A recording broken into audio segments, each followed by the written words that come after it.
break the as well as mold. sharing, you know. We've got to break the mold. Archives are often seen as places for serious researchers. Because you don't think of going down to the, you know, the archives at Kew and kind of having a jam session, but why not? Well, you probably find that they do their thing, you know. Yeah, but what I'm saying is that the idea of the archive, it's interesting. Locally, I was speaking to a brother, and he was saying, you know, I call him, you know, brother from road, right? Let's just call him brother from road. And I was saying to him, you know, when you're coming over to the archive, he goes, oh, do you know what we call that place? I go, what do you call that place? Because it's the word archive is, you know, it's like, it's not in our common language, right? Right. He said, we call it the Black Cultural Art Place. Oh, cool. The Black Cultural Art Place. Oh. I said, but it's Black Cultural Archives. Yeah, don't watch that. Yeah. It's our place. I like that. That is really, so really cool. I'm not sure if Monique, our marketing manager, has heard that one yet, but she might well grab that one and see what she can do with it. You know, and that's really, that's probably for you as a director, it's a really positive thing to hear, because it means that, some great feedback. You know, it means that people take ownership of the space. People are proud of the space. You know, and people, you know, feel part of it. It represents them, and I think that's what you want for a. From what how you've spoken about everything and about your work there. So carrying on from that, then, what kind of, you mentioned to me before we went on air that there's some of these things that didn't say keep you awake, but some of the things that you kind of spend your time thinking about in terms of how you move forward, how you take the whole process forward. So what is it like, and what's a week like for you in practical terms? And then also, how does your thought processes work in terms of where do we take this? You know, what does being a director involve? I'm sure it's not the minutiae of, you know. Well, this for me is not a job. Right. It's never been a job. You know, so if you didn't feel really annoyed before, you're going to feel even more annoyed now when you start. It's not a job. I give thanks for the opportunity to try, you know, but it's not a job. It's something that that means so much to me, and it means so much to so many people. Yes. You know, to be able to work with ideas around history and heritage, and to be in a position where you can actually bring your own creativity to that, and be working with others to create. You know, what does that look like? If we had the power to create our own museum, what would that look like? If we had the power to create an archive, what would the methodology be that kind of frames it? If we're going to do an exhibition, what makes it different to any other exhibition? The black thing.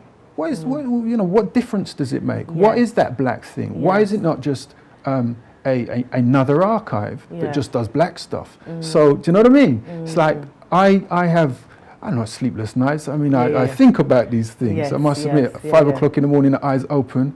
Yeah, that's true. You know, you process these big, you know, what's the intrinsic value of 57 cubic meters of archive that people have donated to the archive? Are those the kind of esoteric questions that you kind of think of? Do you kind of sit there thinking, right, we've got this space, we've got this, you know, remit, I've got this stewardship? Or do you sit there thinking, right, okay, what ideas are on the table that have come through today or recently? Or to be honest, it's a mixture of lots of stuff. Right. Very early in the morning, like getting real close up and personal now. Very early in the morning, you know, it's ideas. Right.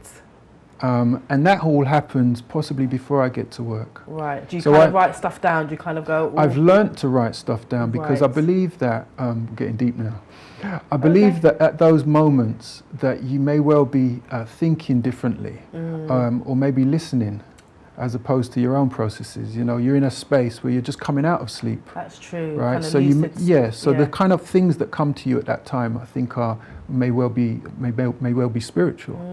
So I'm capturing those messages, whether it be internal or external. Yes. When you get to work, then it gets very practical. So, you know, even before you get to work, you're answering emails, you know, and then there's the job of, in my case, it's the managing of the team, it's the sustaining of the organisation, massive amount of work around fundraising. My gosh, you know, the drafting of proposals, the presenting of proposals, you know. So who do you have to lead? Do you have to liaise with a government department in specifically like culture and heritage? Well, there is the Department for Culture, Media and Sport. Right. And we want to have a conversation with them. Basically, it's a conversation about history, and it's a conversation about British history. And my job is, I suppose this is the spirit of activism now. We've got to move black history from the periphery of mainstream British society and mainstream it. Now this is really interesting because here now we're talking about the activists interested in mainstreaming. My gosh, that don't even sound right as I say it. But part of the job is to change our view of how we see British history. Yeah. At the moment, if we was to talk about British history, kings and queens, Queen Victoria, King Henry VIII, 1066, police, you know, helmets and telephone boxes, right? Where are we in all of that? When we think about history, I think BCA would be very, very pleased if our images, if the images that come to mind started to look more like us. I mean, I think that's a really interesting point. I mean, we had, I think it was about 2 years ago now, the movement to get Mary Seacole included on the curriculum, and it was like they were going to take her out, and then there's a kind of whole online social media protest kind of thing. So it's, whenever I hear people say kind of something similar to what you've said, which is, we need to bring, you're saying an activism, what was seen as an activism, kind of bring it from the margins into the mainstream. But don't you think that there's a kind of going to be a kickback from that? Because don't you think that we've always been trying to have this discourse and this dialogue to say, what we've done is important, our contribution is important, and it should be included. And I think having somewhere like, the revived archives is brilliant, but that kind of redressing of history, which I think definitely should happen, but how hopeful are you that it could happen? Because it's a change of mindset for a lot of people. I don't think it's one or the other. I don't think, we do kind of grassroots community struggle or we kind of go for mainstream. Right. They both have to take place. We've got to set up our Saturday schools, we've got to have our projects, we've got to do all kinds of stuff. Yes. But one of the things that we have to take on is our understanding of British history. We have to. Yeah.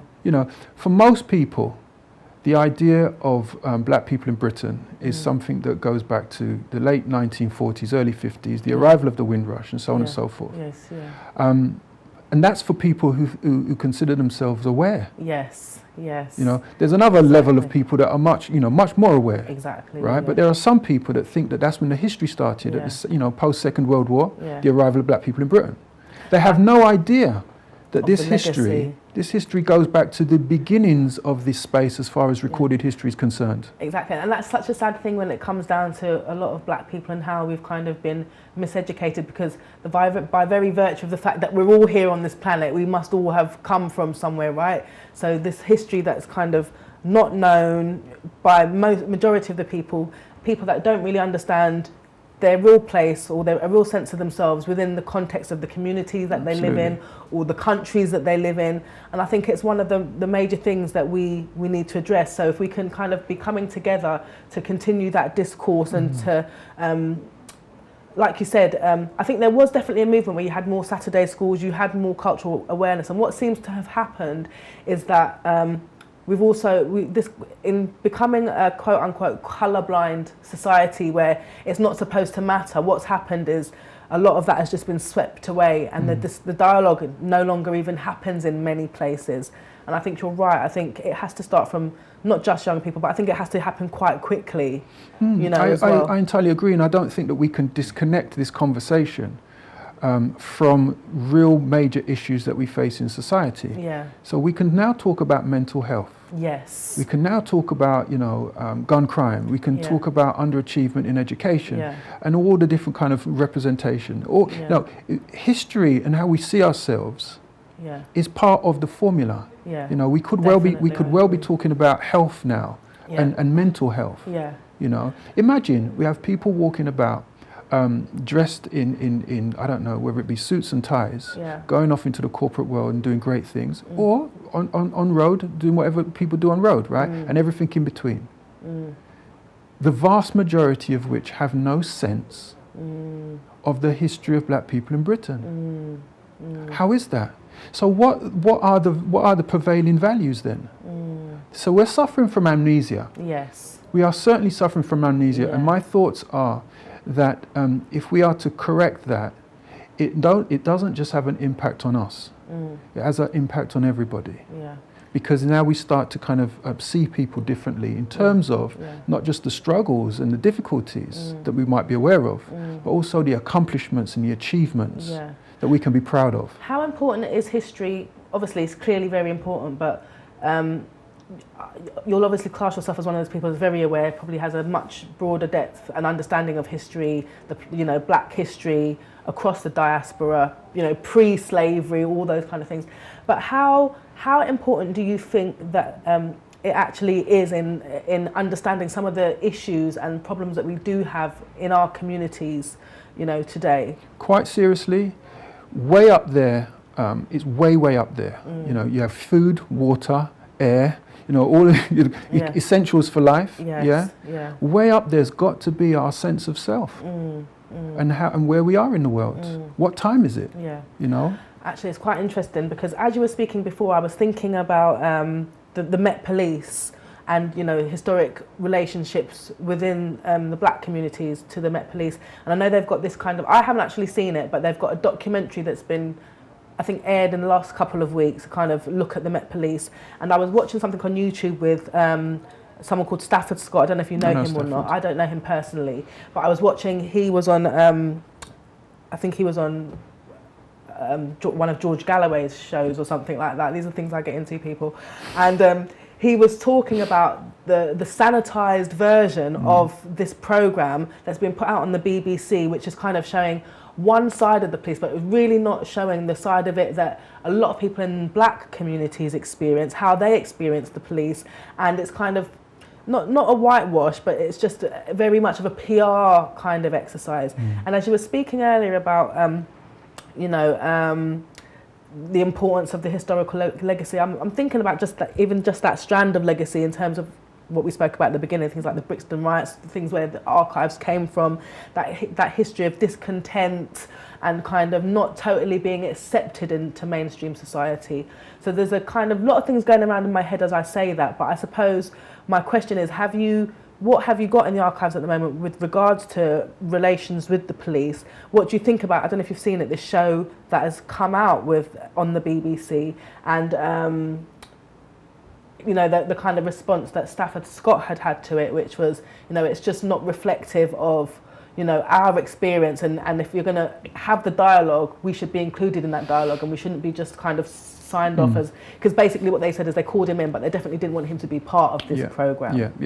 I have a lot of respect for Stafford, full stop, because it roots back to what happened in Tottenham, and all of the injustices, and the way in which all of that was handled, so that I've got a lot of time for Stafford in that respect, and saw him recently actually at a conference that we had. In terms of what we have in the archive around that, it's rich. Right. It's rich in this content and this discourse. A friend of mine went into the archive, young man went into the archive and spent time in it. And when he came out, he was our assistant archivist at the time actually. When he came out, I asked him, what is it? What have we got there? And he said, it's an activist's archive. Wow. That's what it is. Right. Because you've got to remember, right, what's happened is that people have gifted to the Black Cultural Archives. Before we had our policies and so on, people would give to the BCA. But what are we giving?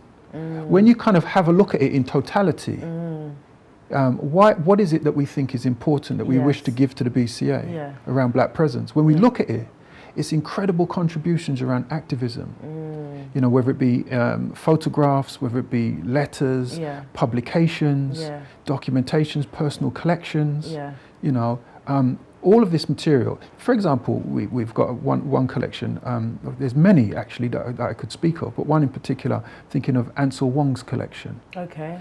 Ansel Wong, he continues to make incredible contributions. He's leading up at Hansib Publications at the moment. Right, okay, yes. And he's a major figure when it comes to Carnival.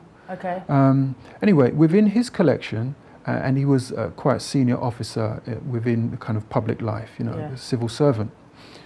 When you look at his collection, you'll also discover that Ansel was a Black Panther. Right, okay.